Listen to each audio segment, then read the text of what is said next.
ओम शांति। आज प्यारे बाबा की 4 सितंबर 2020 की साकार मुरली। बाबा आज कह रहे, मीठे बच्चे, जब तुम फूल बनेंगे तब यह भारत कांटों के जंगल से संपूर्ण फूलों का बगीचा बनेगा।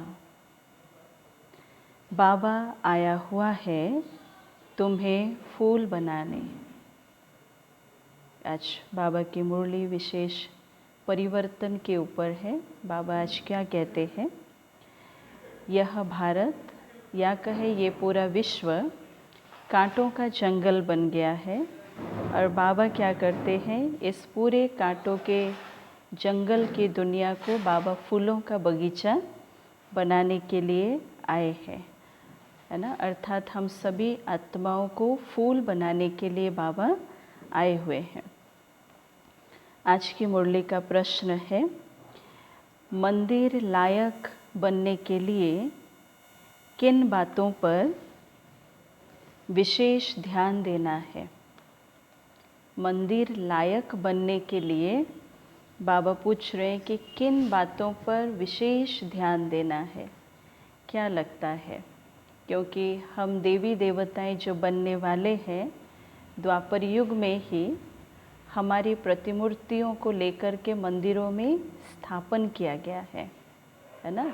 और उसके पीछे मूल रहस्य क्या है, क्या कारण है कि देवी देवताओं की मूर्ति को मंदिर बना करके वहाँ स्थापित किया गया है और विशेष कौन सा ध्यान देना है।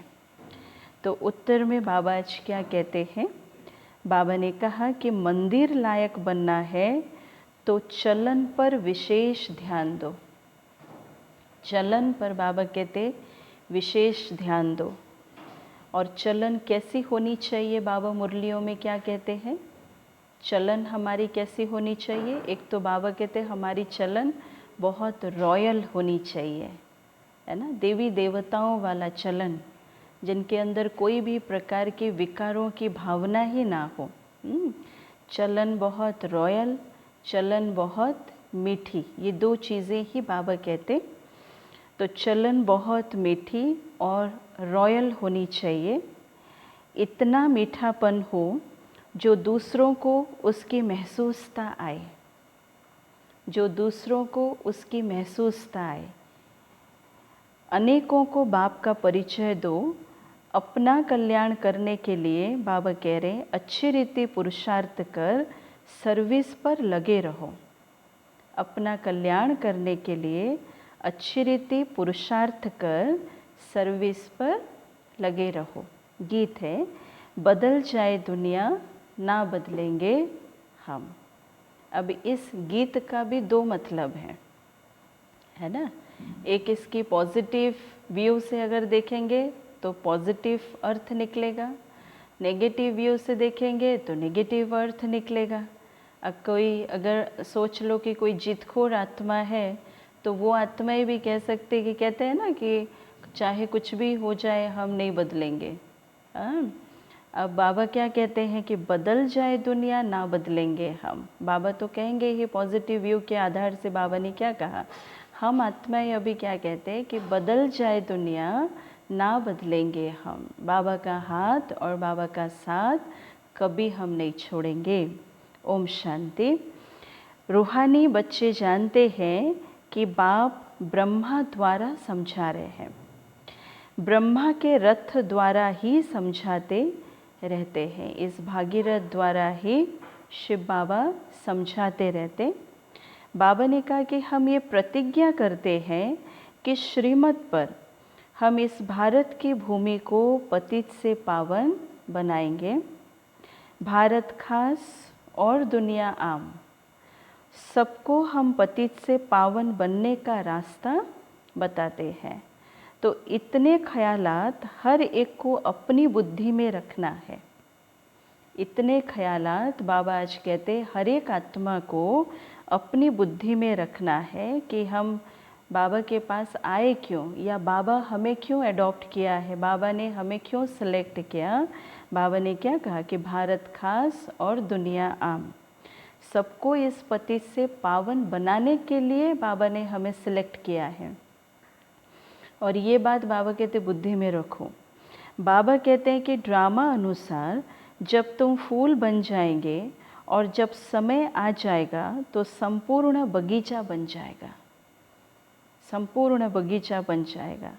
बागवान भी निराकार को कहा जाता है, माली भी निराकार को कहा जाता है, साकार को नहीं।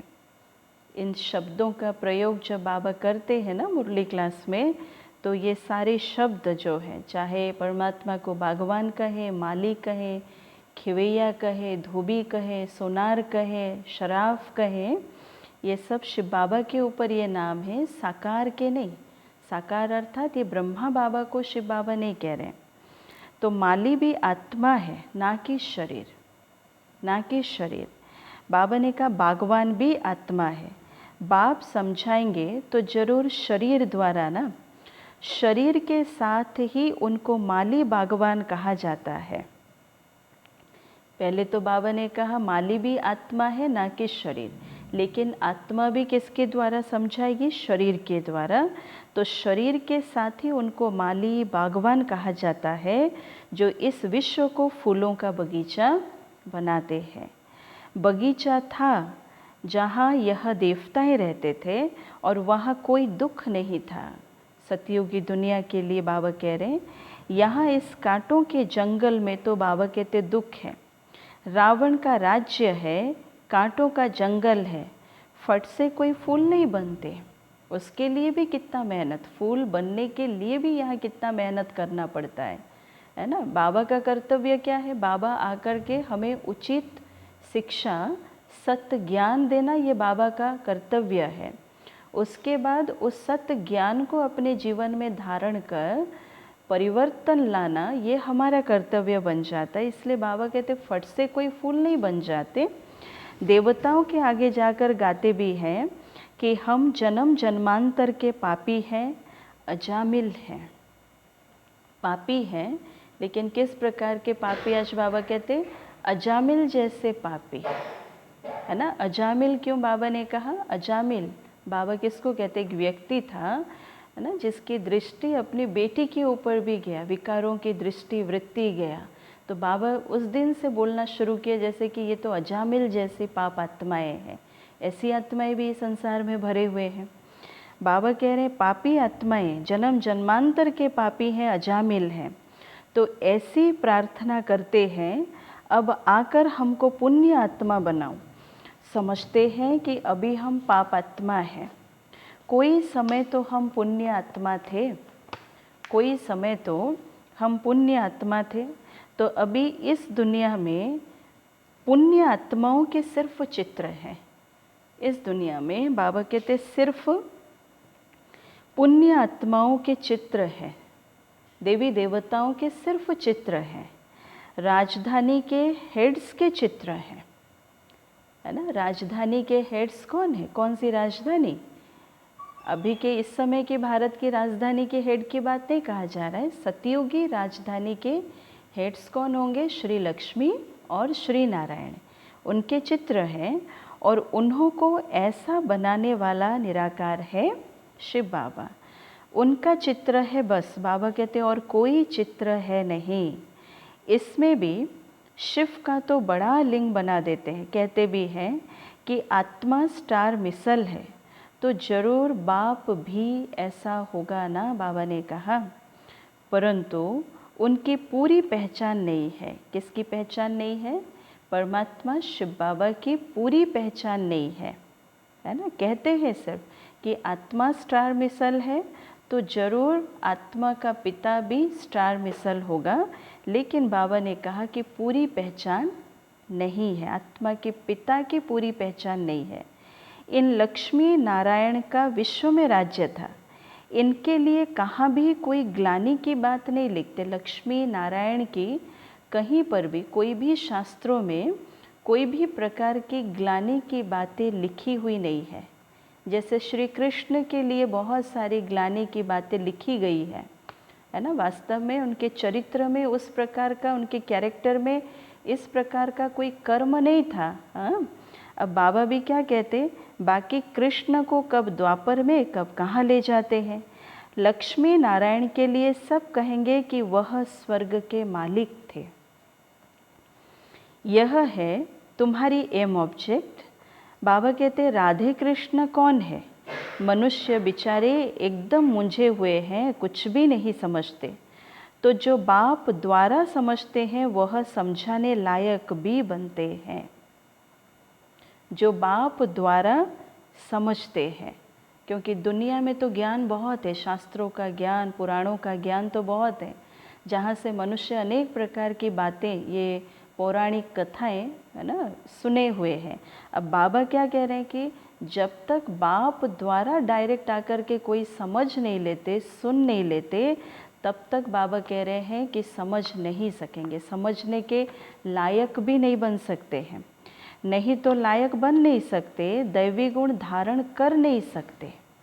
दैवी गुणों का डिस्कशंस होता है, दैवी गुणों का चर्चा बहुत सुंदर रीति से करते हैं, है ना, लेकिन दैवी गुणों को धारण करने के लिए भी जो शक्ति चाहिए, क्यों दैवी गुण धारण करने चाहिए, दैवी गुणों का महत्व क्या है हमारे जीवन में, तो जब तक ये समझ ना सके कोई आत्मा, तब तक वह दैवी गुण धारण कर ही नहीं सकते। भल कितना भी समझाओ, बाबा ने कहा, परंतु ड्रामा अनुसार तो ऐसा होना ही है। बाबा कह रहे हैं कि तुम अभी खुद समझते हो, हम सब बच्चे बाप के श्रीमत पर भारत की ही रूहानी सर्विस करते हैं, अपने ही तन, मन और धन से। प्रदर्शनी अथवा म्यूज़ियम आदि में पूछते हैं कि तुम भारत की क्या सेवा करते हो। प्रदर्शनी व म्यूज़ियम आदि जो समझने के लिए आते हैं, पूछते हैं कि तुम भारत की क्या सेवा करते हो। हाँ, तो अब बाबा कहते तुम जानते हो हम भारत की बहुत अच्छी सर्विस करते हैं, जंगल से बगीचा बना रहे हैं। ये हम जानते हैं कि हम किस प्रकार से भारत की सेवा कर रहे हैं। सतयुग है गार्डन, ये है कांटों का जंगल, जहाँ एक दो को दुख देते रहते हैं। ये कलयुगी दुनिया कांटों का जंगल, जहाँ पर हर एक आत्मा एक दो को दुख देते रहते हैं। यह तुम अच्छी रीति समझा सकते हो, क्योंकि ये जो कलयुगी दुनिया है, आज हर एक इंसान इस कलयुगी दुनिया को देख रहे हैं, है ना, महसूस भी कर रहे हैं, समझ भी पा रहे हैं। तो इसलिए उनको इस रीति से समझाओ तो वो दिल तक लगेगी। बाबा जैसे कह रहे हैं, ये तुम अच्छी रीति समझा सकते हो। लक्ष्मी नारायण का चित्र भी बाबा ने कहा बहुत अच्छा बनाना चाहिए। मंदिरों में बहुत खूबसूरत चित्र बनाते हैं, कहाँ गोरा कहाँ सांवरा चित्र भी बनाते, उनका क्या राज है ये भी समझते नहीं है ना। कृष्ण का भी काला चित्र बना दिया है, तो कई स्थान पर राम का भी काला चित्र बना दिया है, तो कोई स्थान पर नारायण का भी काला चित्र बना दिया है। अब बाबा कह रही इसके पीछे क्या राज है ये भी समझते नहीं है, क्यों ऐसा चित्र बनाया गया, जबकि देवी देवताओं की महिमा कितनी सुंदर रीति से कहते हैं। एक तो वो संपूर्ण निर्विकारी है ना, सर्व गुणों से संपन्न है, अति सुंदर है देवी देवताएं, फिर ऐसा चित्र। तुम बच्चों को अभी यह सारा ज्ञान है, तो बाप कहते हैं मैं आकर सबको मंदिर लायक बनाता हूँ, परंतु सब मंदिर लायक नहीं बनते हैं, परंतु सभी मंदिर लायक नहीं बनते हैं। प्रजा को तो मंदिर लायक नहीं कहेंगे ना, बाबा कह रहे हैं प्रजा को मंदिर लायक नहीं कहा जाएगा। प्रजा उन्हों की होगी जो पुरुषार्थ कर बहुत सर्विस करते हैं, उनकी प्रजा होगी। इसलिए बाबा कहते हैं ना, अगर राजा बनने का ख्वाब देखते हैं तो हमें कोई भी हालत में अपनी प्रजा तो बनानी पड़ेगी, नहीं तो किसके ऊपर जा कर के राज्य करेंगे। सिर्फ अगर हम कह दिए कि नहीं मैं राजा बनूंगा सतयुग में, ठीक है ये संकल्प, लेकिन ये जो संकल्प चलाया, फिर इस संकल्प के पीछे मेरी मेहनत क्या है वो भी तो देखना है, जिसकी वजह से फिर मुझे प्रारब्ध मिलना है।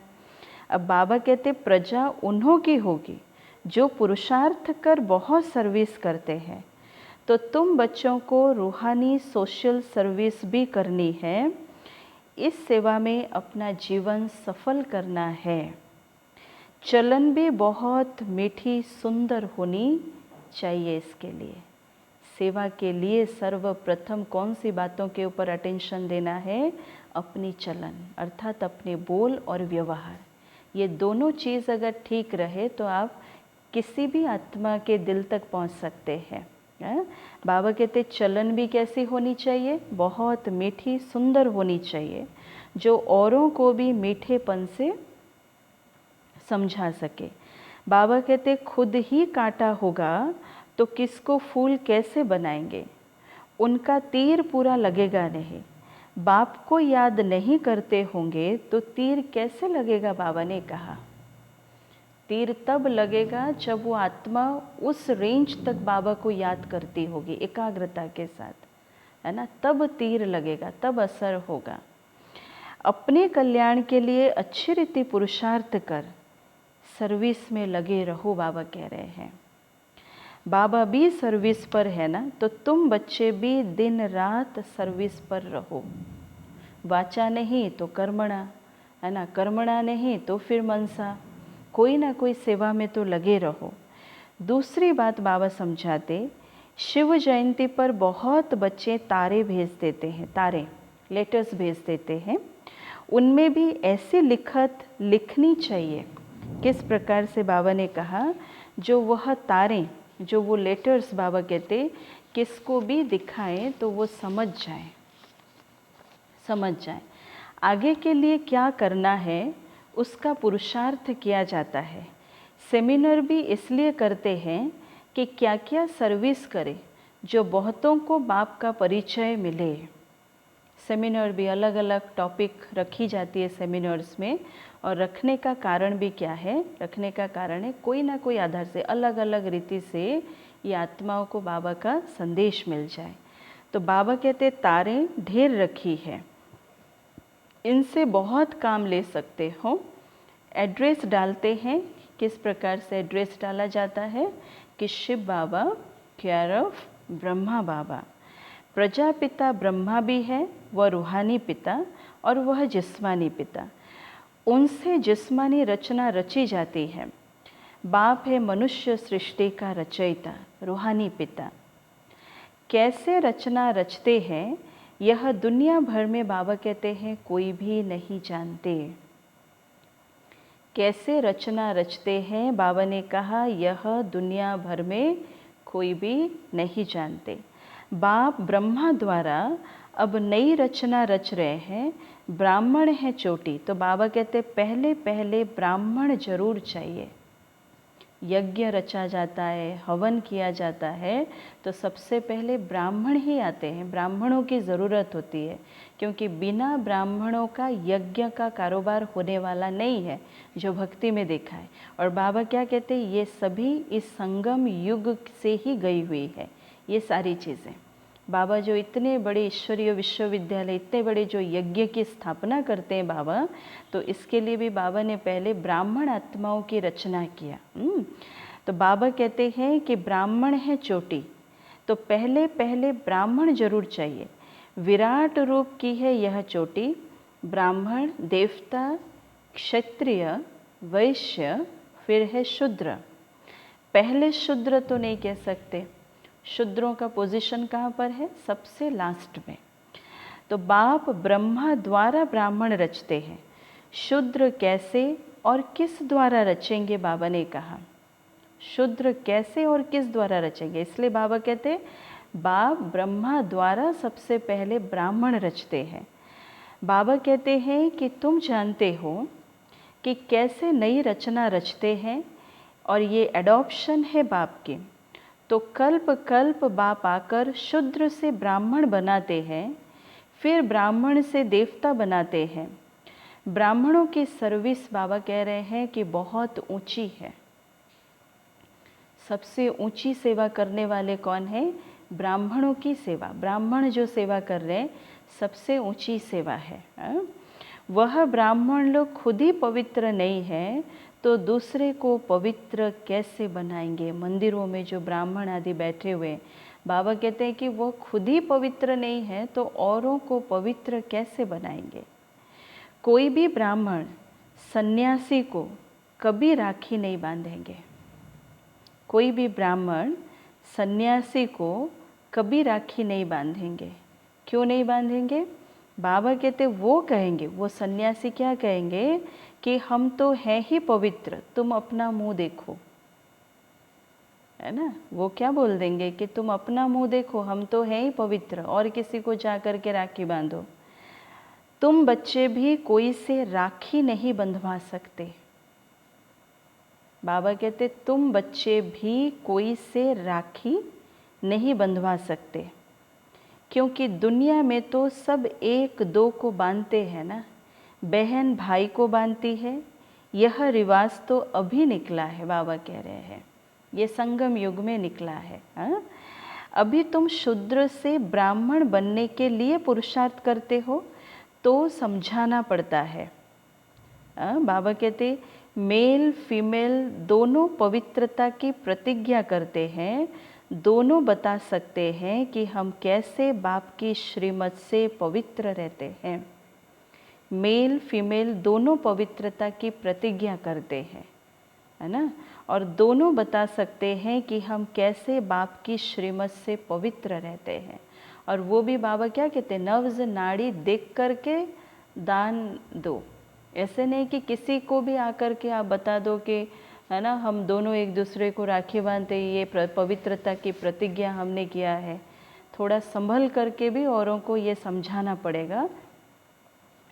बाबा भी क्या कह रहे हैं कि अंत तक इस काम विकार पर जीत रहे तो पवित्र जगत का मालिक बनेंगे। पवित्र दुनिया सतयुग को कहा जाता है, सो अब स्थापन हो रही है। बाबा कह रहे हैं तुम सभी पवित्र हो, विकार में गिरने वाले को राखी बांध सकते हो तो प्रतिज्ञा कर, और फिर पतित बने तो कहेंगे तुम राखी बंधवाने आए थे, फिर क्या हुआ। अब कैसे पता चलेगा? सामने वाली आत्मा खुद स्वीकार करे तब तो पता चलेगा ना, तब हम उनको सुना सकते हैं कि आपने राखी बंधवाया था, फिर आप ऐसे कैसे फिर है ना कर्म करना शुरू किए जैसे। तो प्रतिज्ञा कर, फिर पतित बने तो कहेंगे तुम राखी बंधवाने आए थे, फिर क्या हुआ। तो वो क्या कहेंगे कि माया से हार खा ली, क्योंकि ये है युद्ध का मैदान। बाबा कहते हैं इसलिए कोई एक दिन में पूरे पवित्र नहीं बन जाएगा, है ना। ये भी एक लंबे समय का मेहनत है, लंबे समय का एक पुरुषार्थ है। बाबा कहते हैं यह विकार बड़ा दुश्मन है और इन पर जगत जीत अर्थात राजा रानी बनना है। प्रजा को जगत जीत नहीं कहेंगे।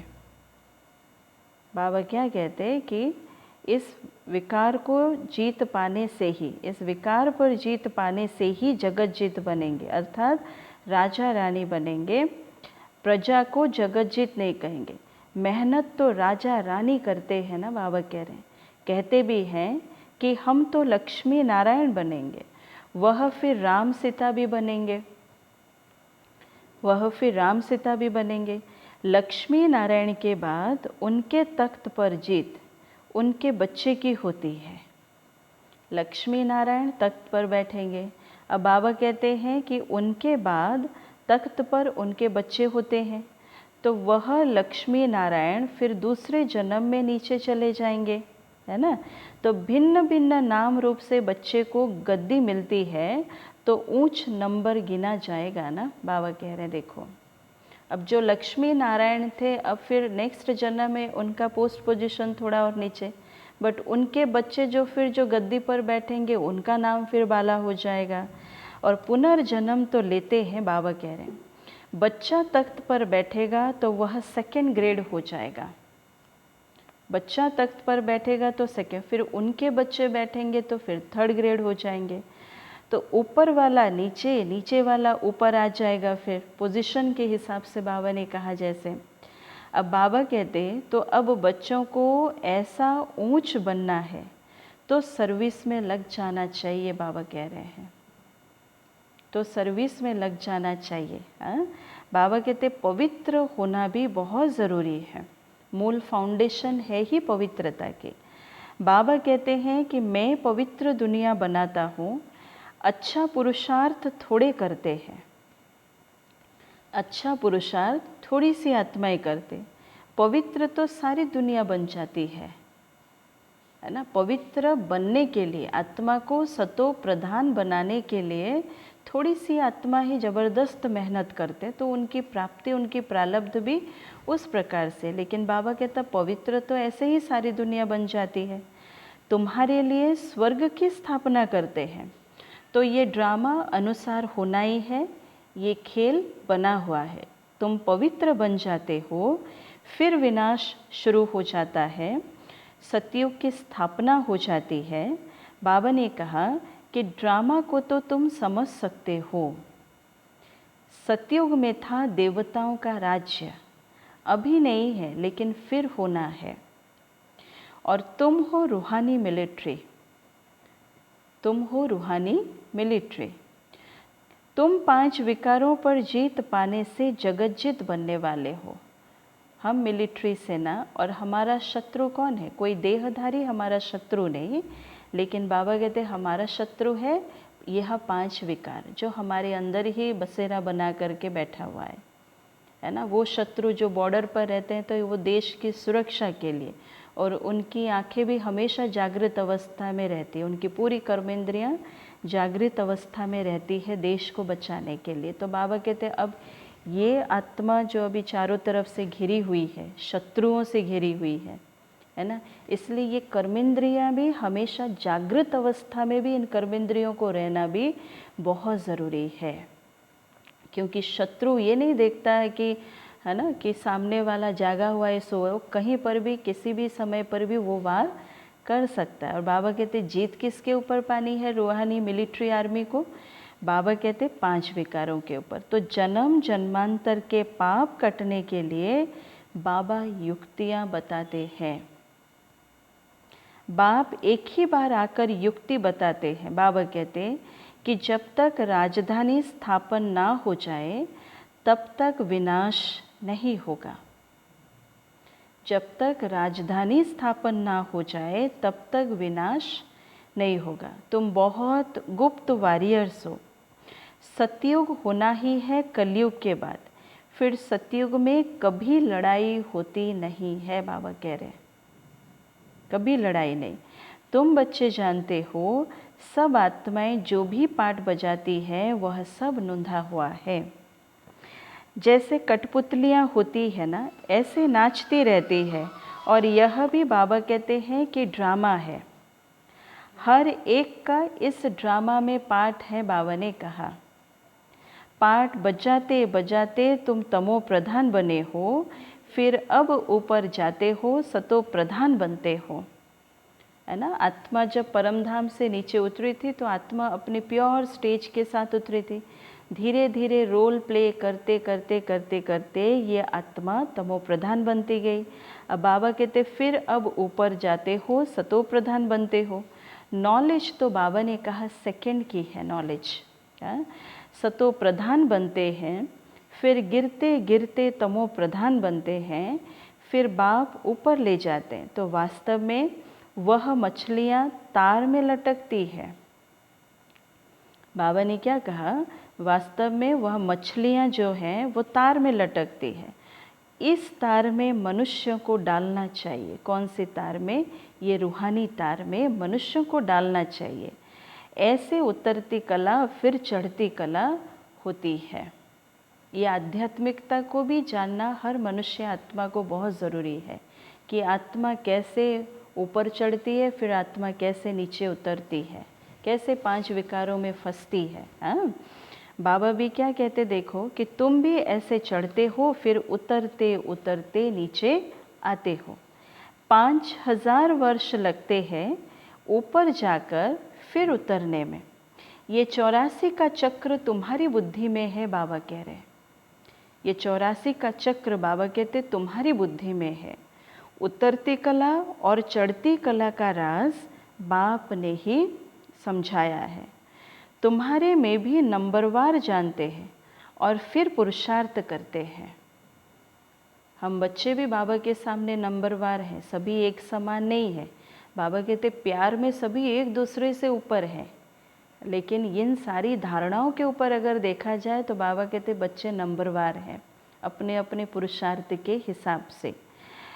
तो ये प्रवृत्ति मार्ग है ना, जैसे जोड़ी को दौड़ाते हैं तो जोड़ी का एक एक पाँव बांधते हैं फिर दौड़ते हैं। जोड़ी को दौड़ाते हैं तो कैसे दौड़ाते हैं, अब दो दो पाँव के साथ तो नहीं बांध सकते, कैसे दौड़ेंगे, इसलिए दौड़ाने का तरीका भी क्या क्या रहता है ना, दोनों का एक एक पाँव को बांधा जाता है फिर दौड़ाते हैं। बाबा कह रहे ये भी तुम्हारी दौड़ी है, कोई की प्रैक्टिस नहीं होती है तो फिर गिर पड़ते हैं, और इसमें भी ऐसा होता है, इसमें भी ऐसा होता है। बाबा कहते हैं कि एक आगे बढ़ता है तो दूसरा फिर रोक लेता है, और फिर कहीं बाबा कहते कहाँ दोनों फिर गिर भी पड़ते हैं। अब ये बातें किसके लिए बाबा कह रहे हैं, ये बातें तो कुमार और कुमारियों के लिए नहीं, बाबा यह बातें गृहस्थी के लिए कह रहे हैं, जहाँ पर दोनों ज्ञान में चल रहे हैं लेकिन कई बार एक आगे बढ़ता है एक रुक जाता है, फिर दूसरा आगे बढ़ता है तो ये फिर रुक जाते हैं, और कई बार बाबा कहते दोनों के दोनों ही फिर गिर जाते हैं। बाबा कहते बाबा वंडर खाते हैं, किस बात के लिए, आज बाबा बहुत वंडरफुल बात एक बता रहे। बाबा ने कहा कि बूढ़ों को भी काम की आग, बूढ़ों को भी काम विकार की आग लगती है तो वह भी गिर पड़ते हैं, है ना। और ये जो विकारे हैं ये इंसान मनुष्य आत्मा का ये शरीर को नहीं देखेगा कि ये शरीर अभी बहुत छोटा है, ये शरीर अभी बुजुर्ग हो गया है, ये सब नहीं देखेगा। उसका काम ही है, विकार का काम क्या है, वार करना, तमाचा मारना। ऐसे थोड़ी उसने गिराया, बाबा कहते गिरना ना गिरना ये अपने हाथ में है, गिरना ना गिरना ये बाबा कहते अपने हाथ में है। कोई धक्का थोड़ी देते हैं हम गिरे क्यों, कुछ भी हो जाए हम गिरेंगे नहीं। इसलिए बाबा कोई भी बात को बाबा छिपा करके नहीं रखते, हर एक चीज़ को बाबा मुरलियों के आधार से बाबा समझा देते हैं, ताकि कोई भी पेपर हमारे सामने आए तो कम से कम हम आश्चर्य ना हो, हम वंडर ना खाए कि इस प्रकार का पेपर मेरे सामने क्यों आया। प्रिपरेशन करा देते हैं बाबा हमें, पहले से प्रिपेयर। तो बाबा कहते कुछ भी हो जाए ये प्रतिज्ञा करो कि हम गिरेंगे नहीं, गिरे तो खाना खराब, जोर से चमाट लगती है, गिरे तो चकनाचूर, बाबा कहते हैं गिरे तो चकनाचूर। तो फिर पछताते भी हैं, हड्डी हड्डी टूट जाती है, बहुत चोट लगती है। फिर पश्चाताप करने से जो कमाया था वो तो रिटर्न नहीं ला सकेंगे, फिर से पुरुषार्थ करो, फिर से ज़ीरो से शुरू करो। अभी अब बाबा कहते बाबा भिन्न भिन्न प्रकार से समझाते रहते हैं, तरीका अलग अलग है। ये भी समझाया कि शिव जयंती पर तारे ऐसी आनी चाहिए जो मनुष्य पढ़ने से समझ जाए। ऐसे लेटर लिखो बाबा को कि मनुष्य पढ़े तो समझ जाए। विचार सागर मंथन करने के लिए बाबा टाइम देते हैं। कोई देखे तो वंडर खाए, बाबा ने कहा कोई देखे तो वंडर खाए। कितनी चिट्ठियाँ आती है, सब लिखते हैं बाप दादा, तुम समझा भी सकते हो शिव बाबा को बाप और ब्रह्मा को दादा कहते हैं, ये भी उस चिट्ठी में लिख सकते हो। एक को कभी कोई बाप दादा कहते हैं क्या, बाप दादा अर्थात यहाँ दो हैं, बाप अलग और दादा अलग। यह तो वंडरफुल बात है, इसमें सच्चा सच्चा ज्ञान है, परंतु याद में रहे तब किसको तीर भी लगे। ज्ञान में भले कोई बहुत माहिर भले हो जाए, है ना, लेकिन बाबा कहता अगर योग नहीं होगा तो तीर भी ना लगे, योग नहीं होगा तो तीर भी ना लगे। तो घड़ी घड़ी देह अभिमान में फिर आ जाते हैं। बाबा कहते बच्चे इसलिए आत्म अभिमानी बनो, देह अभिमान नहीं, अब आत्म अभिमानी होकर के रहना, इसको अभी नेचुरल हम बना दे जैसे। इसमें भी मेहनत, ये भी बैठे बैठे अपने आप तो नहीं हो जाएगा आत्म अभिमानी होकर के रहना, इसके पीछे भी कड़ी मेहनत। आत्मा ही शरीर धारण कर पाठ बजाती है, कोई मरता है तो भी कोई ख्याल नहीं। आत्मा में जो पाठ की नूंद है उसको हम साक्षी हो देखते हैं, बाबा आज क्या कहते हैं, अगर कोई मरता भी है तो कोई ख्याल नहीं, कोई चिंता नहीं करना। उस आत्मा का उतने समय का पाठ था, अब साक्षी होकर के देखो। उनको एक शरीर छोड़ दूसरा ले फिर पाठ बजाना है, वो आत्मा तो फिर से जाकर के पाठ बजाएगी, एक नया फिर से जन्म लेके।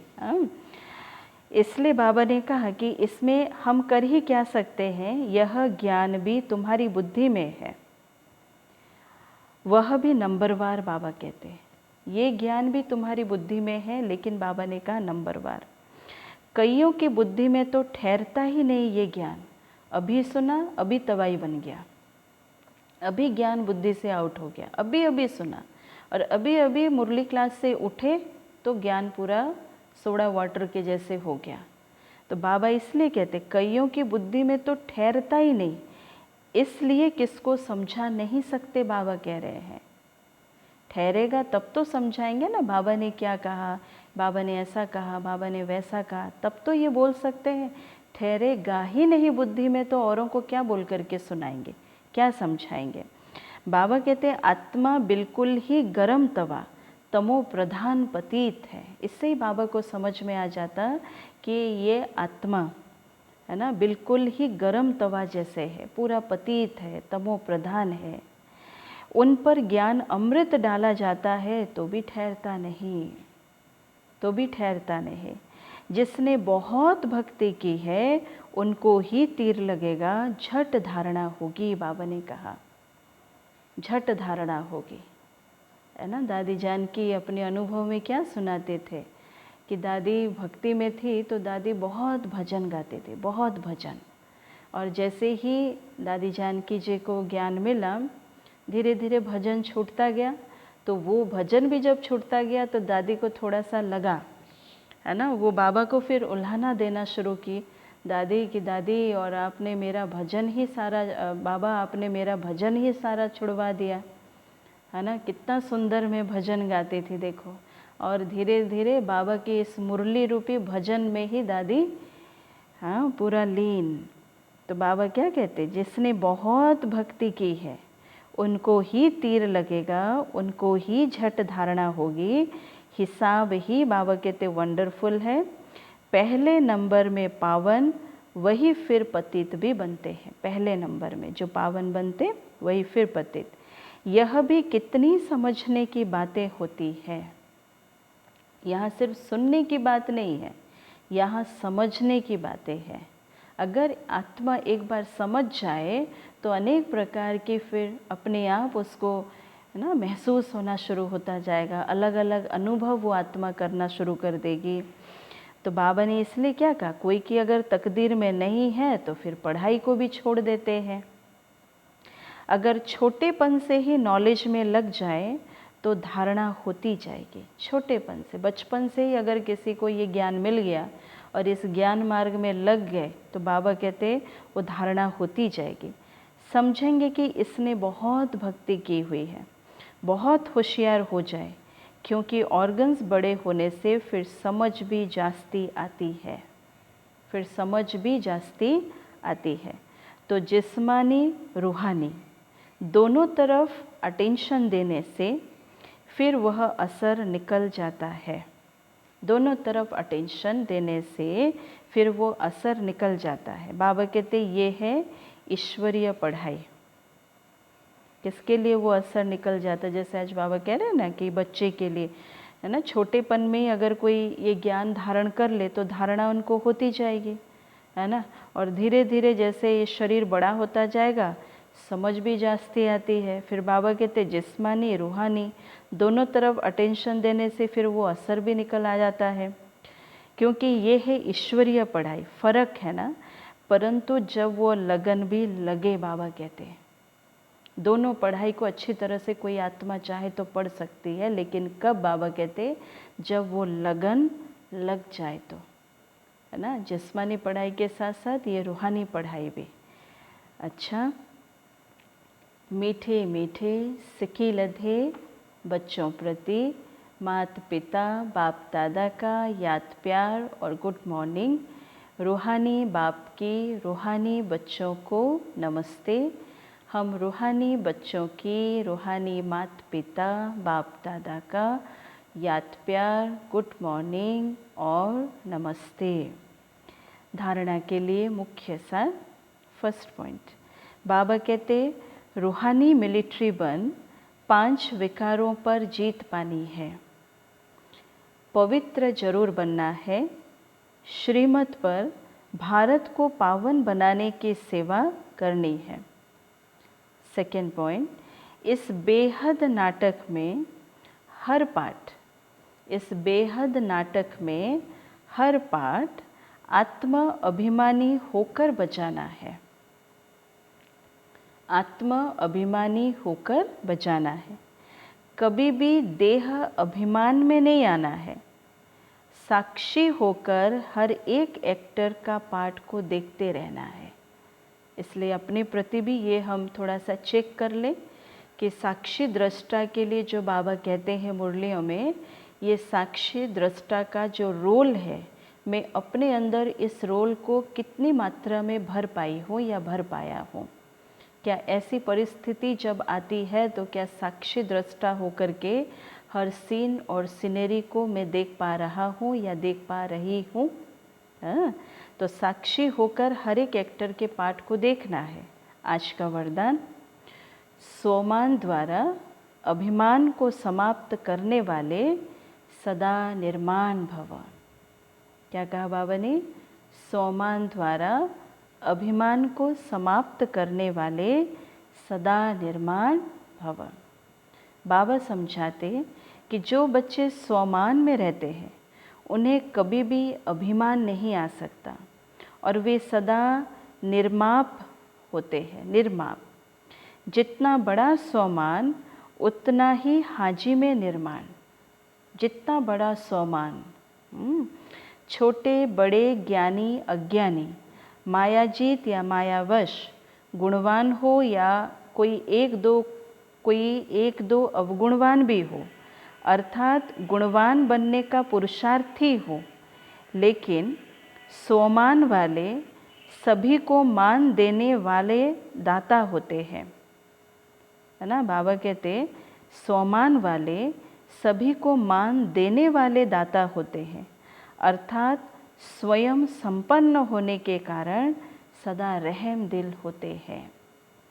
तो कौन सी बात के ऊपर पुरुषार्थ करना पड़े?